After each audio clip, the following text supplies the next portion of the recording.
बहुत दिन पहले की बात है। जंगल में एक टूनी चिड़िया अपने बच्चे के साथ घर बनाकर बड़ी आराम से जिंदगी बिता रही थी। टूनी का बच्चा बहुत जिद्दी था। वो सुबह से ही मीठा फल खाने की जिद कर रहा था।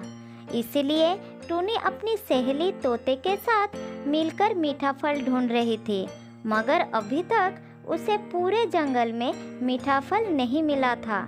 फिर वो थक कर एक पेड़ के डाली पर बैठ जाता है। टूनी बहन, चलो घर चलते हैं, शाम होने वाली है। अंधेरा हो गया तो हम रास्ता ढूंढकर घर नहीं जा पाएंगे। लेकिन तोता बहन, मेरा बेटा तो आज सूखा दाना बिल्कुल नहीं खाएगा। वो कल से ही मीठा फल खाने की जिद कर रहा है। टूनी बहन, अब तो मीठे फल का मौसम नहीं है। तुम अपने बेटे को समझाओ कि हर फल मौसम का होता है। ऐसी खाने पीने की वस्तु पर जिद करना ठीक नहीं है। जब जो खाना मिलेगा उसे ही हमें खाना चाहिए। ये सब बात करते करते वो दोनों वही सूखा दाना लेकर शाम होने से पहले ही घर पहुंच जाते हैं। ये क्या माँ, तुम आज भी वही सूखा दाना लेकर आई हो? मैं तो ये सूखा दाना बिल्कुल नहीं खाऊंगा। मैं तो मीठा फल ही खाऊंगा। बेटा, पूरे जंगल में मुझे कहीं पर भी मीठा फल नहीं मिला। जो मिला है वही खा लो बेटा, जिद मत करो। मैं नहीं खाऊंगा, मैं बिल्कुल नहीं खाऊंगा। मैं तो मीठा फल ही खाऊंगा। ये कहकर रोते रोते टूनी का बच्चा राजू भूखा ही सो जाता है। राजू अपनी माँ को बहुत तंग करता था। वो कोई भी चीज खुशी से नहीं खाता था। हर रोज वो कुछ न कुछ नई चीज खाने का जिद करता था। टूनी अपनी बेटे की इस हरकत पर बहुत परेशान थी।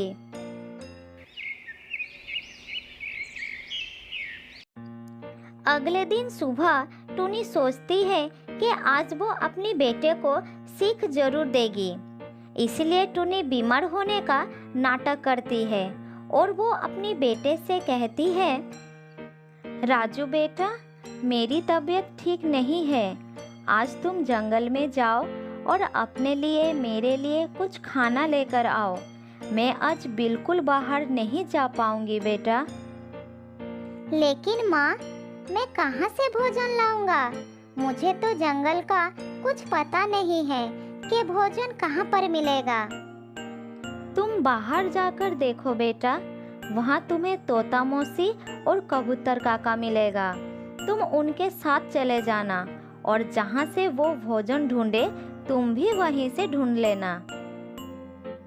फिर ना चाहते हुए भी राजू अपने घर से बाहर आता है। वो सीधा कबूतर काका के पास जाता है। कबूतर भोजन ढूंढने जाने ही वाला था। काका, आज मेरी माँ बीमार है। मैं भी आपके साथ भोजन ढूंढने जाऊंगा। आप मुझे ले जाएंगे ना काका? मगर बेटा, भोजन ढूंढने हमें बहुत दूर तक जाना पड़ता है। क्या तुम इतना उड़ पाओगे? तुम्हें बहुत कष्ट होगा।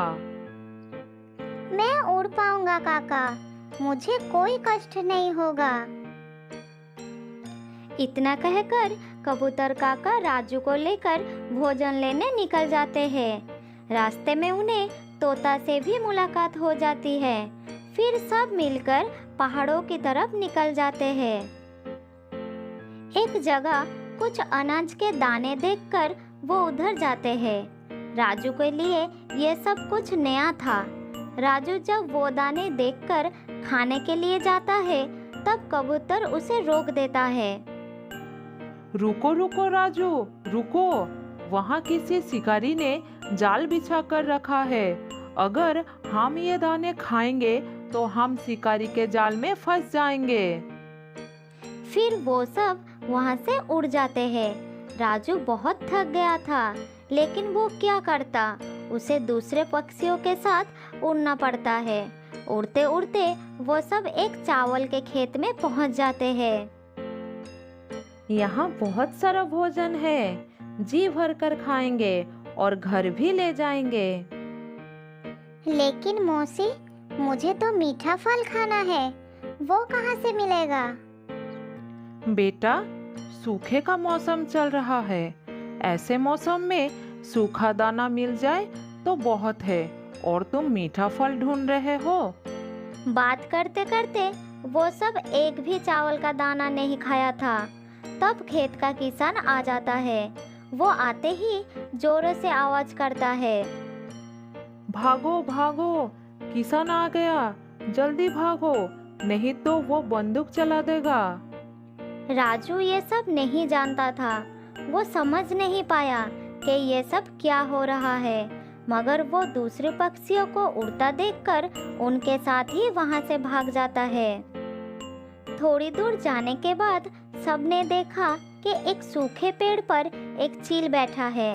चील को देखकर कबूतर ने कहा, सावधान हो जाओ, सामने चील है, कोई आगे मत बढ़ो, नहीं तो वो हमें मारकर खा जाएगा। हमें किसी और रास्ते में जाना होगा। फिर वो सब दूसरी दिशा में चले जाते हैं। इस तरह वो दिन भर इधर उधर भटकते रहते हैं। शाम होने जा रही थी। फिर एक नदी के किनारे कुछ अनाज के दाने मिल जाते हैं। सब पक्षी अपना अपना दाना उठा लेते हैं। राजू भी अपने मुंह में 2 दाने उठा लेता है और वो सब घर के तरफ उड़ चलते हैं। आज राजू को एहसास हो रहा था कि भोजन ढूंढना कितना मुश्किल काम है और वो घर बैठकर अपनी माँ को कैसे तंग करता है।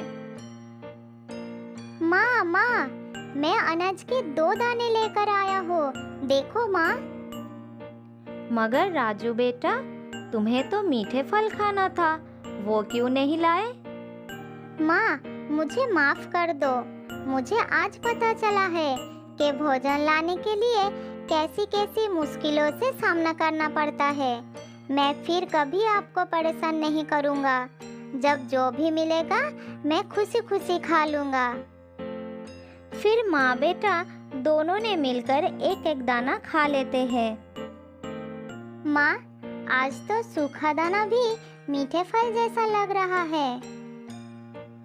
बेटा, क्योंकि आज ये सूखा दाना मेरा बेटा मेहनत करके ढूंढ कर लाया है, इसलिए ये सूखा दाना भी मीठे फल जैसा लग रहा है। सब कहते हैं ना, मेहनत का फल बहुत मीठा होता है। बहुत साल पहले की बात है। एक जंगल में रहता था एक टूनी चिड़िया। टूनी बहुत ही नेक और मेहनती थी। बरसात का मौसम आ रहा था। टूनी अपने घोंसले बनाने के लिए एक एक करके सूखे तिनके इकट्ठा कर रही थी। वो सुबह से काम कर रही थी। टूनी नदी के पास से सूखे तिनके उठाकर एक पेड़ के डाल पर जमा कर रही थी।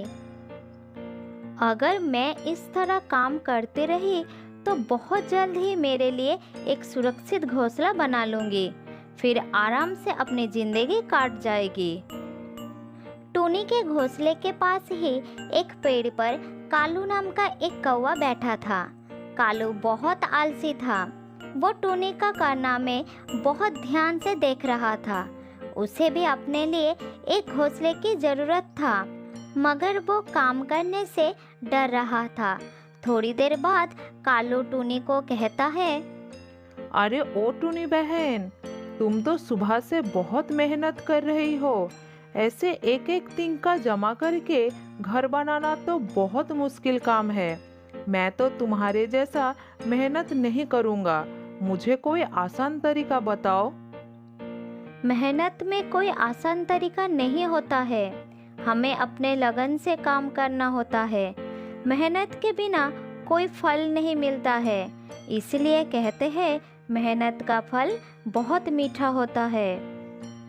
सुनो बहन, मैं मेहनत के बिना ही तुमसे पहले घोंसला बना लूँगा अपने बुद्धि से, तुम देख लेना। ये कहकर कौवा वहाँ से चला जाता है और टूनी अपने काम में लग जाती है। एक एक टीम के जुड़ के घोंसला बनाने लग जाती है। इधर कौवा आसान तरीका ढूंढने के लिए इधर उधर घूमता रहता है। घूमते घूमते उसे एक कबूतर दिख जाता है। वो उसके पास जाता है और कहता है, अरे ओ कबूतर भैया, जब कोई पक्षी मर जाते हैं तब उसके घोंसले कहाँ जाती है? जब कोई पक्षी मर जाते हैं तब वो घोंसले उनके बच्चे इस्तेमाल करते हैं। अच्छा, ये बात है। और अगर कोई ऐसा पक्षी हो जिसके बच्चे ना हो तो फिर उनके मरने के बाद घोंसले का क्या होता है? अरे कौवा भाई, तुम कैसे उल्टी सवाल कर रहे हो? मुझे नहीं पता ऐसे घोंसले का क्या करते हैं। इसका मतलब मैं ठीक दिशा में जा रहा हूँ। कोई ऐसा पक्षी मिल जाए जिसका कोई बच्चे ना हो तो उसके मरने के बाद मैं उसका घोंसला ले सकता हूँ। कौवा वहाँ से उड़ जाता है। वो उड़ते उड़ते दूर पहाड़ी के तरफ चला जाता है। उधर एक तोता अपने घोंसले में बैठा था। तब कौवा तोते के पास जाता है और कहता है, अरे दोस्त, ये घोंसला तुमने कहाँ से लाए हो? क्या कह रहे हो तुम?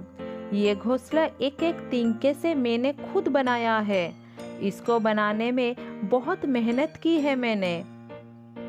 अरे दोस्त, मैं भी अपने लिए घोंसला बनाना चाहता हूँ, मगर मुझसे तिनके जमा करने का मेहनत नहीं हो पाएगा। मेहनत के बिना कुछ भी हासिल नहीं होगा। अच्छा, तुम ये बताओ, यहाँ कोई खाली घोंसला मिलेगा मुझे? मेरा मतलब ऐसा घोंसला जहाँ रहने वाला पक्षी मर गया है और वो घोंसला खाली पड़ा है। कौवे का बात सुनकर तोता गुस्से में उसे कहता है, गंदे कौवे, तुम बहुत आलसी हो। तुम पहाड़ी के उस पार जाओ। हो सकता है तुम्हें कोई चील का पुराना घोंसला मिल जाए। ये सुनकर कौवा खुश हो जाता है और पहाड़ी के तरफ चला जाता है। इधर टूनी चिड़िया ने आधे से ज्यादा घोंसला बना लिया था और वो कुछ सूखे पत्ते लेने जा रही थी जिससे उसका घोंसला नरम और आरामदायक बन सके। उधर कौवा भी पहाड़ों पे पहुंच जाता है। एक सूखे पेड़ पर उसे एक खाली घोंसला नजर आता है। घोंसले के पास ही एक बुलबुल पक्षी बैठा था। वो उसे पूछता है, अरे ओ बुलबुल भाई, ये घोंसला किसका है? तुम्हारा तो नहीं लगता है। कौवा भाई, इस घोंसले में कभी एक चील रहा करता था, मगर जब से वो मर गया तब से ये घोंसला खाली पड़ा है। ये तो बहुत अच्छा बात है। मिल गया मुझे बिना मेहनत के घोंसला। कौवा खुशी से झूम उठता है और फिर वो घोंसला उठाकर वापस उड़ जाता है। इधर टूनी भी अपना घोंसला बना लिया था और वो बहुत खुश थी। अब मुझे कोई चिंता नहीं, मौसम कैसा भी हो, मैं अपने घोंसले में सुरक्षित रहूंगी। इधर कौवा भी चील का पुराना घोंसला ले आ पहुंचा और पास के ही एक डाली पर घोंसला रखकर टूनी से कहता है, टूनी बहन, मैं तुम्हें कहता था ना कि हर काम में कोई आसान तरीका जरूर होता है। ये देखो, मैंने मेहनत भी नहीं की और घोंसला भी बना लिया। कौवा भाई, मगर मैं इस बात पर विश्वास नहीं करती। मैं तो मेहनत पर विश्वास रखती हूँ। ऐसे ही कुछ समय बीत जाता है। धीरे धीरे रात भी हो जाती है। टूनी और कौवा अपने अपने घोंसले में आराम करने लगते हैं। थोड़ी देर बाद मौसम बिगड़ जाती है। तेज हवा और बारिश शुरू हो जाती है।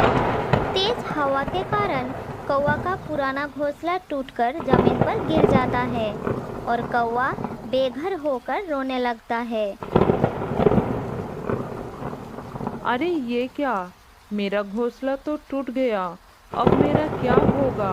कोई मेरी मदद करो मुझे। इधर टूनी अपने घोंसले में आराम से बैठी थी। तेज हवा से उसका घोंसले का कोई नुकसान नहीं हुआ। ये देखकर कौवा ने कहा, टूनी बहन, तुम सच कहती थी, मेहनत के बिना कुछ हासिल नहीं होता है। मैं गलत था। अब से मैं मेहनत करूँगा और एक सुंदर घोंसला भी बनाऊँगा। तो दोस्तों, इस कहानी से हमें ये सीख मिलता है कि हमें भी समय रहते मेहनत करना चाहिए। बिना मेहनत के कुछ भी प्राप्त नहीं होता है, वरना कौवे की तरह हम भी पछताते रह जाएंगे।